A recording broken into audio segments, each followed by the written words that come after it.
তুমি আমার স্বামী ভগবানের পরে তোমায়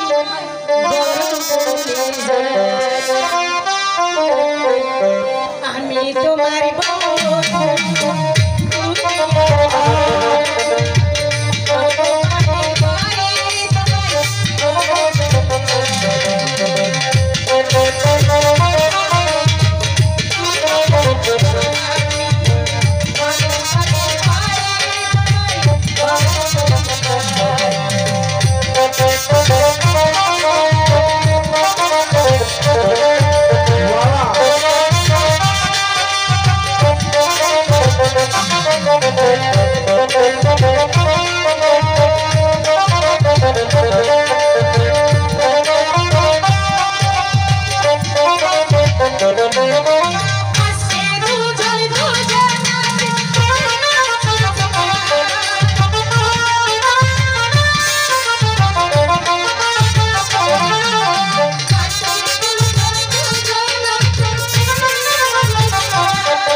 অনেক সময় হয়েছে, চলেন এবার আপনি বিশ্রাম করবেন।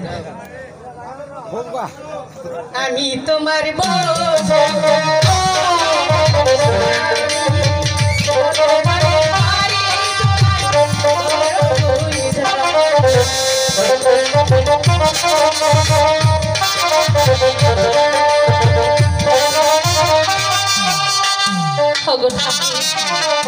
আজ এই নিদ্রায় আমি কি স্বপ্ন দেখলাম?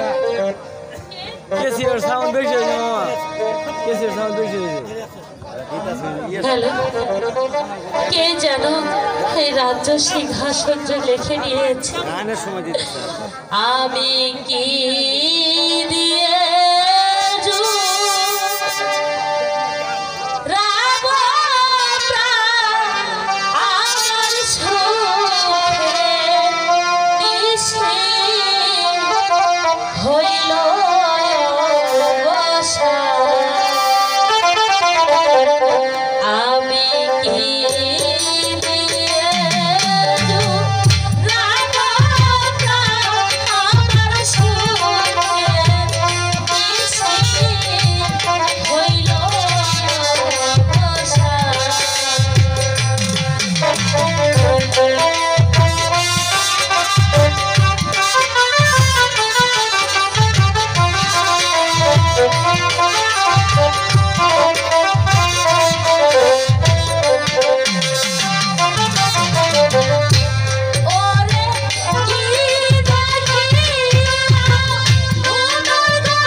আস্তে ঘুমা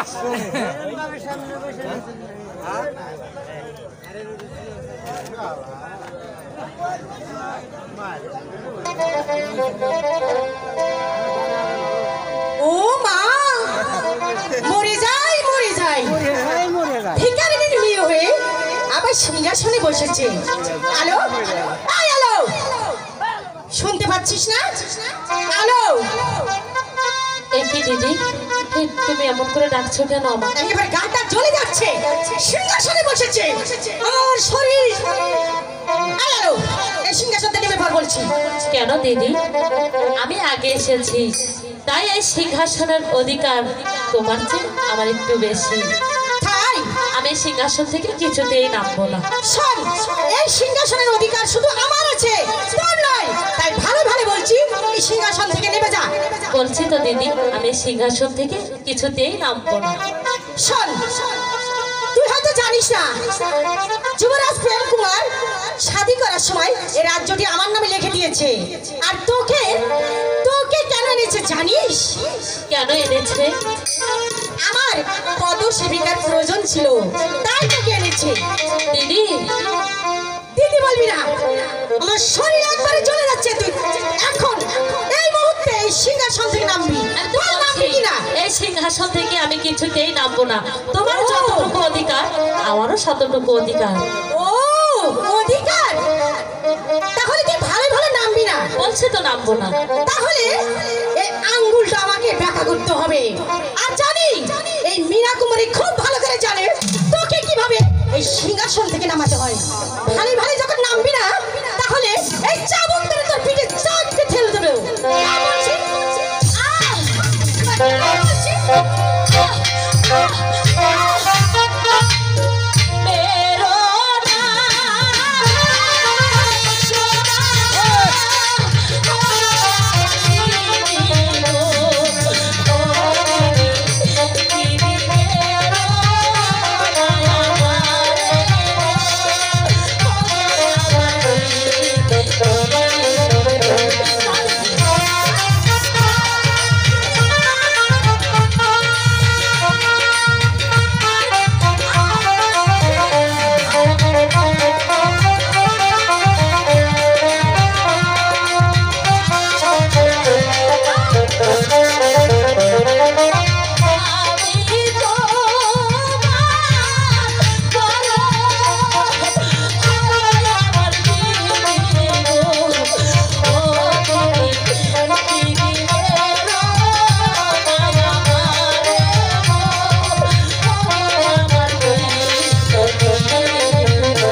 প্রাসাদে অনেক বড় জায়গা আছে। এই প্রাসাদে যে কোনো এক করে তুমি আমাকে জায়গা দাও দিদি। আমি সারা জীবন এই প্রাসাদের দাসী হয়ে থাকবো দিদি। আমাকে দাঁড়িয়ে দিও না। এই টাকা কান্না নিয়ে এই মীনা কুমারীকে কোনোদিন ভুলাতে পারবি না। যদি ভালো চাস তাহলে এই মুহূর্তে এখান থেকে বেরিয়ে যা। আমার একটু ভুল হয়েছে দিদি, এদিকে এসো। কোথায় যাবো? এসো বলছি। ভয় পাচ্ছ? মারবো না, এসো এসো। কোথায় কোথায় লেগেছে দেখি? না না, এইখানে কোথাও লাগেনি দিদি। এইখানে এইখানে এসো, এখানে এসো এসো এসো না, ভয় পাচ্ছ কেন? এখানে না দিদি, এই সিংহাসনের অধিকার আমার চাইতে তোমার বেশি। তুমি এখানে বসো। আমি তো বলছি বসতে, বসো এসো। বৈশা পারবো আরো বাহ, কি সুন্দর দেখাচ্ছে। বেকারের মেয়ের কত বড় সোহাগ আর কত বড় স্পর্ধা। এই সিংহাসনটা শুধু আমার, তোর নয়। তোর কেমন করে সাহস হয় সিংহাসনে বসার? খুব সাহস, তাই না? আমার থেকে আমার প্রেম করে কেড়ে নিবি, সিংহাসন কেড়ে নিবি। চলে যাচ্ছে শয়তানি। তবে যাবার আগে একটি কথা বলে যাই। আজ যেমন পুকুরের মতো দূর দূর করে প্রাসাদ থেকে দাঁড়িয়ে দিলি, এমন একটা সময় আসবে যে এই প্রাসাদ তো কোনোদিনও পাবি না। আমার প্রেম কুমারকেও তুই কোনোদিনও পাবি না শয়তান।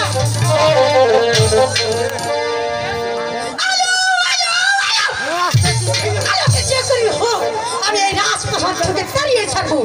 আমার নাম মীনা কুমারী। এই কে আছিস? দাসীকে পাঠিয়ে দে। কঠিন কঠিন আমাকে কি জন্য ডেকেছেন ছোট রানীমা? দাসী, এই পত্রখানা নিয়ে যাও আর যুবরাজ প্রেম কুমারকে দিয়ে বলবে ছোট রানী অন্তঃপুরে দেখা করতে বলেছি। ঠিক আছে রানীমা, আমি তাই করছি। আলু আলু আলু, এই আলু আমার জীবনটা একবারে অতিষ্ঠ করে তুলেছে। আমিও মীনা কুমারী দেখবো ওই আলু এই রাজপ্রাসাদে কি হয়ে থাকে। আমি তো তোকে তাড়াতে না পারছি, তো পিঠাই আমার নাম মীনা কুমারী না।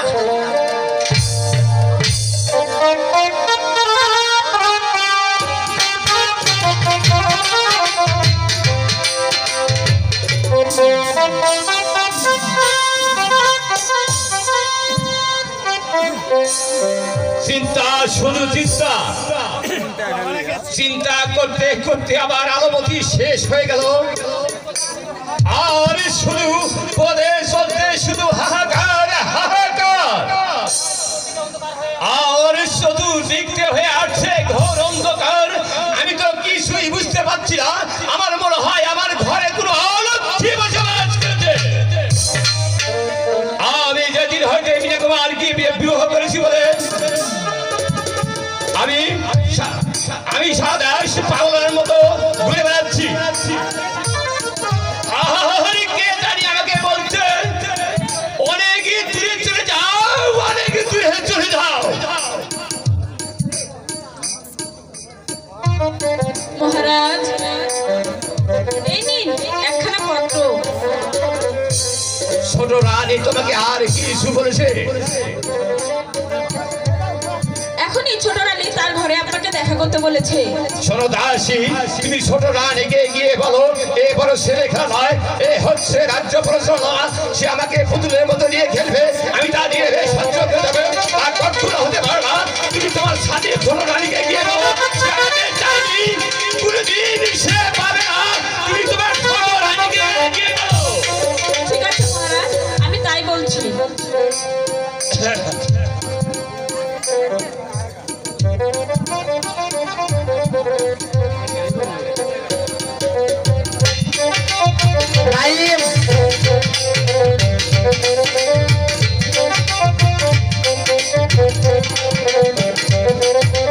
দাসীকে পাঠিয়েছিলাম কিন্তু এখনো তো এলো না।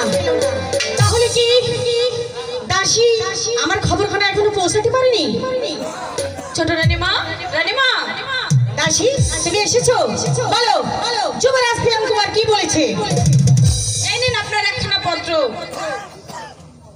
দাসী যুবরাজ প্রেম কুমার তোমাকে কিছু বলেছে। হ্যাঁ রানীমা বলেছে, সে চেয়েছে রাজ্য, দিয়েছে রাজ্য, চাননি তাকে, কোনোদিনও পাবেন না আপনি তাকে। দাসী শোনো শোনো, এই পত্রখানা নিয়ে সেনাগারে সেনাপতিকে দিয়ে বলবে ছোট রানী অন্তপুরে দেখা করতে বলেছে। ঠিক আছে রানীমা, যাও। আমি তাই করছি। ছোট রানীর জয় হোক, ছোট রানীর জয় হোক। আমায় কি জন্য আদেশ করেছেন ছোট রানী? সেনাপতি মশাই, আপনাকে আমি একটা কথা বলবো, আপনি আমার সে কথাটা কি রাখবেন? বলুন বলুন।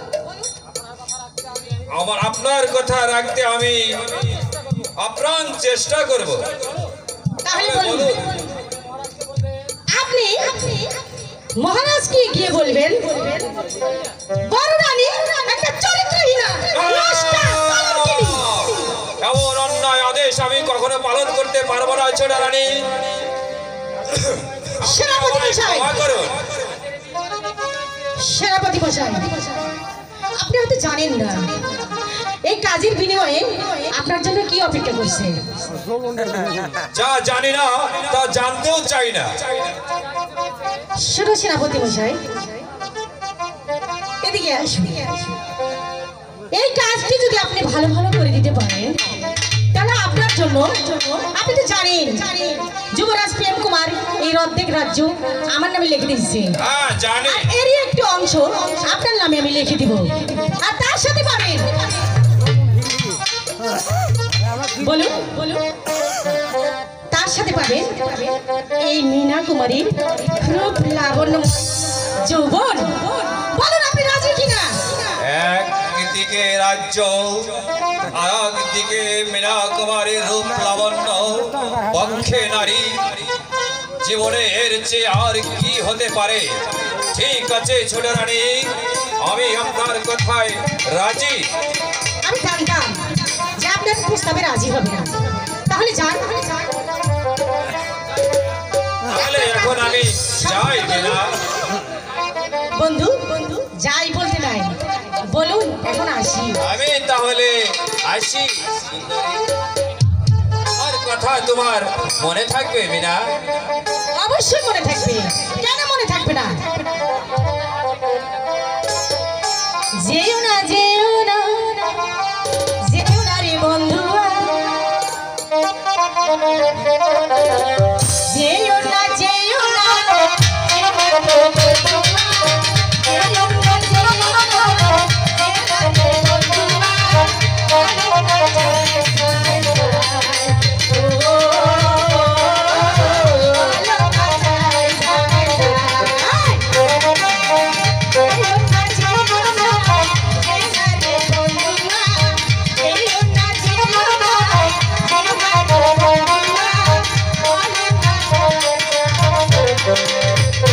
Oh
গিয়েছি।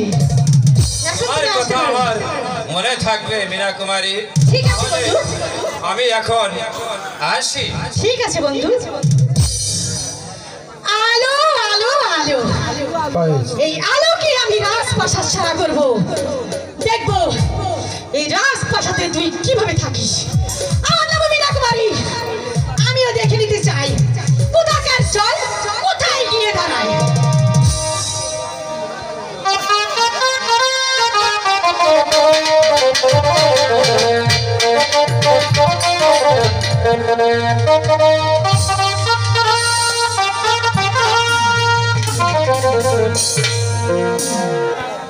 হে নারায়ণ, আমি যেন পারি আমার পিতার সিংহাসনের নাম রক্ষা করতে। আমার পিতার রাজ্য না বলে হয় অমঙ্গল।